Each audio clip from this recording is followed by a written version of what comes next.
युद्ध के 80 दिन बाद रूस का यूक्रेन पर क्रूज मिसाइल अटैक। रूस ने यूक्रेन पर दागी 19 क्रूज मिसाइलें। यूक्रेनी डिफेंस सिस्टम ने 14 मिसाइलें मार गिराने का दावा किया है। 1480 में से सर्दी में रूसी टारगेट पर यूक्रेन के एनर्जी इंफ्रास्ट्रक्चर।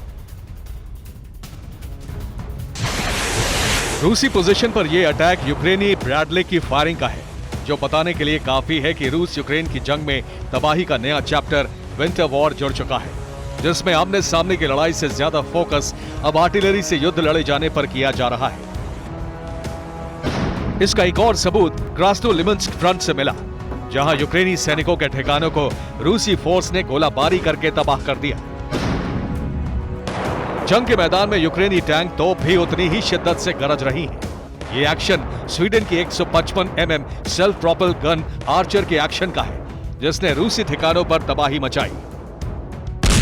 रूस की इवानोवो एयरबॉर्न फोर्स इस तरह के हमलों का जवाब ड्रोन अटैक से दे रही है। यूक्रेनी टैंक तबाह करने के साथ साथ कई यूक्रेनी सैनिकों के मारे जाने का दावा किया गया। ज़ेपोरिज़िया फ्रंट पर रूस का ये बख्तरबंद वाहन मोर्चे पर जा रहा था, लेकिन यूक्रेन की 65वीं मैकेनाइज्ड ब्रिगेड के टारगेट पर आ गया। जानकार मान रहे हैं कि इस विंटर वॉर का सबसे ज्यादा नुकसान यूक्रेन को उठाना पड़ रहा है, क्योंकि रूस अब यूक्रेन के लोगों को सर्दी में 3rd डिग्री टॉर्चर महसूस कराने के लिए एनर्जी सेक्टर पर अटैक ज्यादा कर रहा है। गुरुवार को फ्रंट लाइन पर यूक्रेन के एक ऐसे ही थर्मल पावर प्लांट पर शेलिंग करके काफी नुकसान पहुंचाया गया, जिसके बाद कीव के एनर्जी से जुड़े अधिकारियों ने जानकारी दी कि इस हमले के कारण 2 पावर यूनिट बंद करनी पड़ी। यूक्रेनी मंत्रालय ने अपनी वेबसाइट पर जानकारी दी कि इन रूसी हमलों और उससे पैदा हुए तकनीकी कारणों की वजह से 408 बस्तियां अंधेरे में डूब गईं। सर्दी में गिरते तापमान के बीच ये किस कदर चिंता का विषय है, इसे ऐसे समझिए। संयुक्त राष्ट्र के अधिकारियों ने यूएनएससी को बताया कि यूक्रेन की ऊर्जा सुविधाओं पर बढ़ते रूसी हमलों से पूरे देश में मानवीय स्थिति खराब हो रही है। सहायक महासचिव मिरोस्लाव जेनका ने इसके साथ ये अपील की कि रूस को ऐसे हमले नहीं करने चाहिए जो अंतर्राष्ट्रीय मानवीय कानूनों का उल्लंघन करता हो। पुतिन एक तरफ यूक्रेन पर हमले तेज कर रहे हैं, वहीं यूक्रेन से लेकर गाजा तक वो अमेरिका को कूटनीतिक मोर्चे पर घेरने की कोशिश में।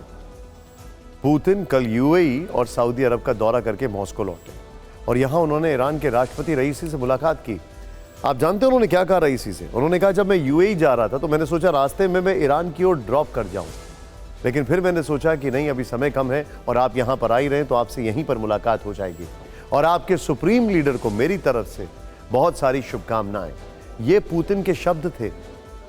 5 घंटे चली इस मीटिंग में वॉशिंगटन परेशान है, क्योंकि ईरान और पुतिन की जो मुलाकात हुई है, ईरान और रूस की मुलाकात से वॉशिंगटन में एक हलचल बढ़ गई है कि ये कौन सा डिफेंस और एनर्जी का टाई अप तैयार हो चुका है।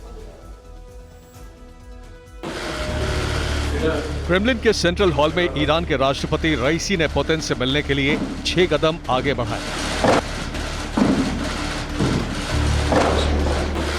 और उनका इंतजार कर रहे पुतिन ने हाथ मिलाने के लिए 3 कदम आगे बढ़ाया।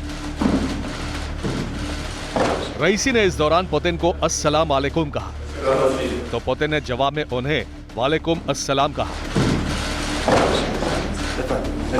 इसके बाद मॉस्को में दोनों लीडर्स के बीच करीब 5 घंटे तक मीटिंग हुई। इस दौरान रईसी ने पुतिन के सामने मिडिल ईस्ट में गाजा युद्ध का मुद्दा उठाया। इजराइल पर नरसंहार और अमेरिका के साथ साथ पश्चिमी देशों पर इजरायली अपराधों के साथ देने का आरोप मढ़ा। ये भी कहा कि मानवाधिकार की रक्षा करने वाले सभी अंतर्राष्ट्रीय संगठन भी इस नरसंहार पर चुप्पी साधे हैं। 5 घंटे बाद रईसी पुतिन के बीच ये मीटिंग जब खत्म हुई, तब भी रूस ईरान रिश्तों में गर्मजोशी दिखी। पुतिन रईसी को उनकी कार तक छोड़ने आए। रूसी न्यूज एजेंसी तास के मुताबिक इस दौरान रईसी पश्चिम के रवैये को लेकर खासे नाराज दिखे। उन्होंने पुतिन से कहा कि गाजा में नरसंहार केवल मध्य पूर्व ही नहीं बल्कि पूरी मानवता पर खतरे जैसा है, इसलिए इजरायली बमबारी को हर हाल में रोकना होगा। पुतिन खुद इस हमले पर पहले से काफी मुखर हैं। वो जब यूएई और सऊदी की यात्रा पर थे, तब वहां से भी उन्होंने गाजा युद्ध पर अमेरिका की परेशानी बढ़ाने वाला बयान दिया था। लेकिन रईसी और पुतिन की इस दोस्ती पर अमेरिका ने क्या कहा, ये जानना भी दिलचस्प है। मॉस्को में इस हाई प्रोफाइल मुलाकात के बीच अमेरिका ने चेतावनी दी कि ईरान रूस से घातक हथियारों का जखीरा खरीदेगा और उन रूसी हथियारों के दम पर मध्य पूर्व को अस्थिर करने की कोशिश करेगा, जबकि रूस ईरान से मिली बैलिस्टिक मिसाइल की शक्ति का इस्तेमाल यूक्रेन के खिलाफ करेगा। ये तनाव तब है जब बाइडेन एक दिन पहले ही चेतावनी दे चुके हैं कि अगर यूक्रेन को मदद बंद की गई तो रूस जंग जीत लेगा और फिर नेटो देशों पर भी हमला करेगा।